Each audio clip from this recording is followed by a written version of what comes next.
Hello guys and welcome back to my channel. I have been seeing tons of stuff about the brand new movie Project Hail Mary, and I wanted to see it for myself. I needed to see if it should be in the top 100 movies of all time and should be getting a 96% on Rotten Tomatoes. So that's what I'm going to be talking about today. I just saw the movie yesterday, so I want to talk to you about all of it. Spoilers ahead, so be warned.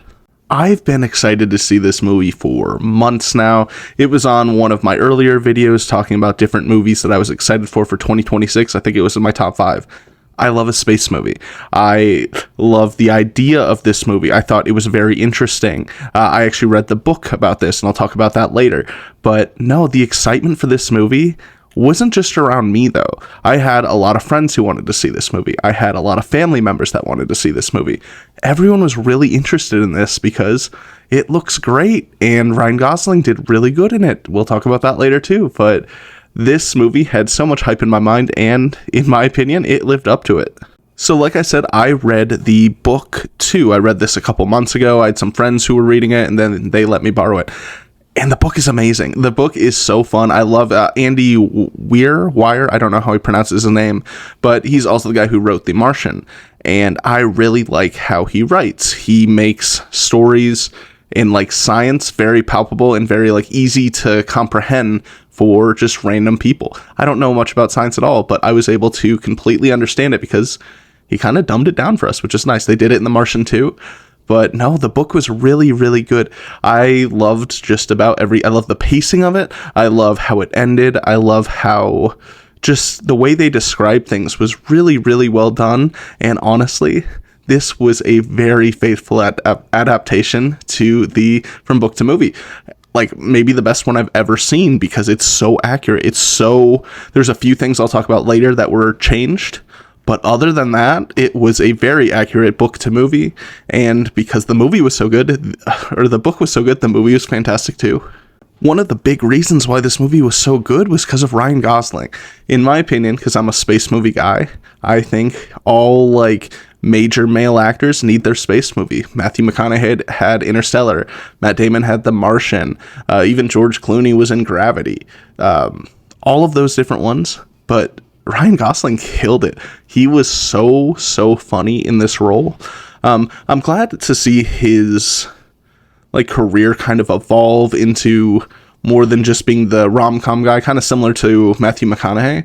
And he was able to be this serious role and also so funny. He was so funny in this. I laughed out loud so many times during this movie. His like delivery was fantastic. He was able to do this across from like a puppet essentially, which is great, fantastic. He was sharing the screen with just Rocky for most of the movie. Like I said, there's spoilers, so if you've gotten here at this point, that's on you. But no, he was so good in this movie. He made this role so much better. I can't think of many other actors that would have done as good a job, like would have kept it as funny and as serious and as sad at like different points. I thought he did such a fantastic job. I thought he was just very, very good for this role, and he killed it. But the one who really stole the show, and I'm sure you'll see dolls of him all over the place coming soon, but Rocky. Rocky was the alien friend he made in space, and Rocky was fantastic. I loved his voice. I loved how they just kind of like he figured out a computer program that can remember his sounds and translate it, and it was just very easy, very simple, made a lot of sense. He's a smart guy. But I loved when they were talking. I love how they have Rocky talk. Like whenever something's bad, he says bad. But if it's really bad, he'll say like bad, bad, bad. He'll add more bads to it. And I think that's a fun, very simplistic way to do it. And I really like that. I thought Rocky was really funny too. Like when Rylan was Grace, whatever his name is. Grace was talking about how like, yeah, no, my ex is with this guy Mark now. He immediately stands on business. He says, I hate Mark. I don't like Mark. And you know what? That's a good friend. That's a really good friend. I thought this movie was just so fun, and Rocky made it so fun. I was like heartbroken at different parts of this movie for Rocky, even though I know how the movie ends up. I was still heartbroken. I was scared for him. And I just think he did such an amazing job. And I think Rocky was really the heart of this movie. I also wanted to talk about some of the visuals. The planet that they go to is just gorgeous. It's like basically if you want to imagine the Northern Lights just as a planet. That's what it looked like, and it looks so cool. The green and like the orange-ish looks so good together. The clouds and the depth of the planet looks so amazing. I really love how they brought it to life from the book. Another major visual that I was thinking of was just Rocky's ship. Whenever we got to see Rocky's ship, it was amazing. It reminded me a lot of the Tesseract at the end of Interstellar, because it was like a lot of ropes, kind of lines. I don't know. It was very like almost abstract, very changing, it seemed, but I thought it was so cool. I thought everything about it was just so interesting. I thought just everything about Rocky's ship was so well done, and they spent so much time trying to make it look so good. I loved the little design of when Rocky would make a little character or the little ship or whatever just out of his metal. I loved how that looked. It was like he was 3D printing it just with his own skill. And I thought that was amazing. I really want to get those little astronaut not statues, but like metal figurines. I think that would look so cool on my desk.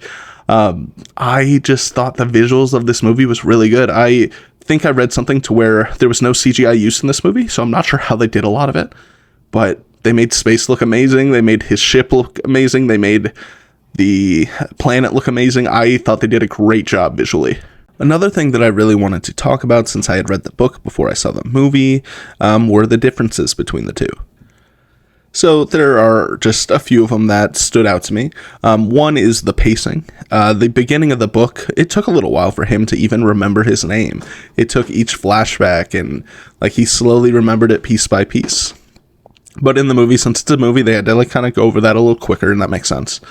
They also didn't explain the flashbacks super well, in my opinion.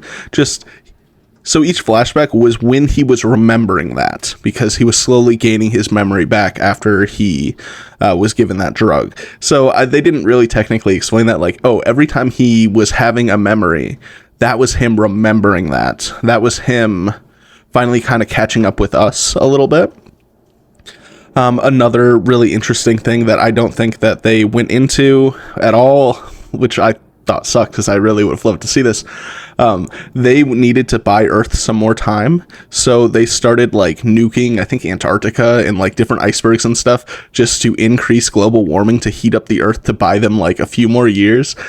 I thought that was really funny. I thought that was such a crazy thing. Also, they had to, when they were trying to make the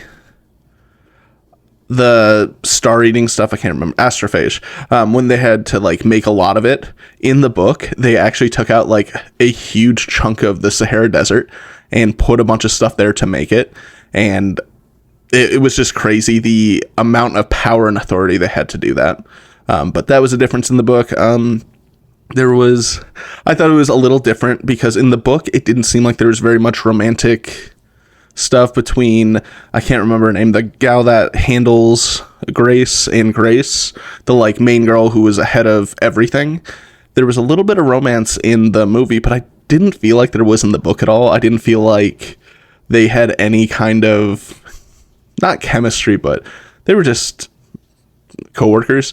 But in the movie it seemed like they were trying to hint at something a little bit, and especially the end, like, oh, she gets the doll and she puts it on her desk and she misses him and all this stuff.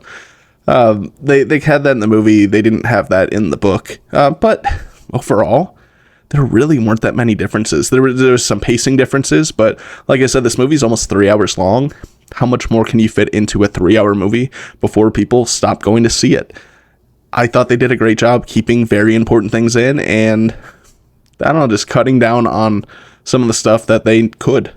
Another thing that added to the experience for me was the fact that I got to see it with some friends, some family, my girlfriend, and we got to see it in IMAX. Seeing a space movie like this in IMAX is truly like a special thing.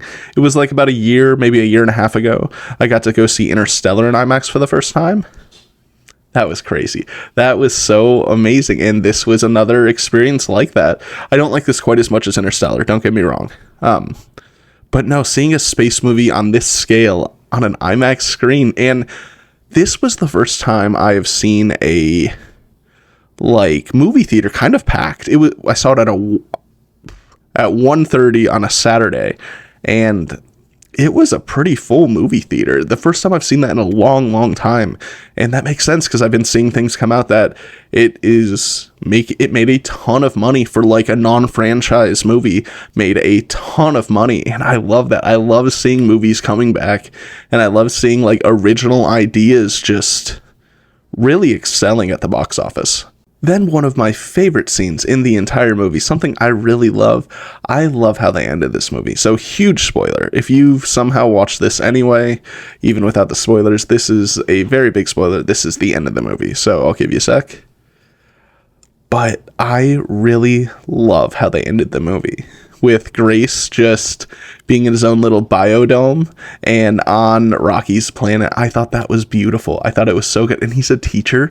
I almost started crying when all the little Iridians were just raising their hand. They were so excited because he's their teacher and he was asking them a question. They all knew the answer, and I loved that. I thought it was such a fun and just really sweet way to end it.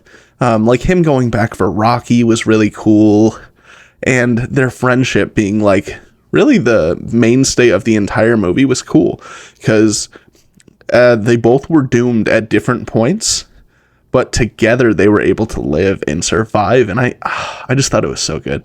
I thought this movie just ended so well, and the ending of a movie can make or break a movie. A good example of that is Ad Astra. I think that was Brad Pitt, his space movie, and I thought it was 2/3 of a very good space movie, just ended really poorly. Very fortunate that that did not happen with Project Hail Mary. So overall, I've been seeing lots of stuff come out about this movie, like it's one of the best sci-fi movies in the last 10 years, and it's such an amazing movie, 96% on Rotten Tomatoes, making millions and millions of dollars because so many people were interested in it. You know what? It all holds up. It is such a fantastic movie. So Interstellar is my favorite movie of all time. So looking at space movies, I think it is second or third. I really like The Martian too, but I don't know. It's really funny because those are written by the same guy, but those are 2 and 3 for me. I need to think about it a little more before I decide if it beats out The Martian, but I'm telling you, this is a fantastic movie. Run, don't walk to your nearest movie theater because movies are back. 2026 is going to be a great year for movies, and Project Hail Mary is just killing it.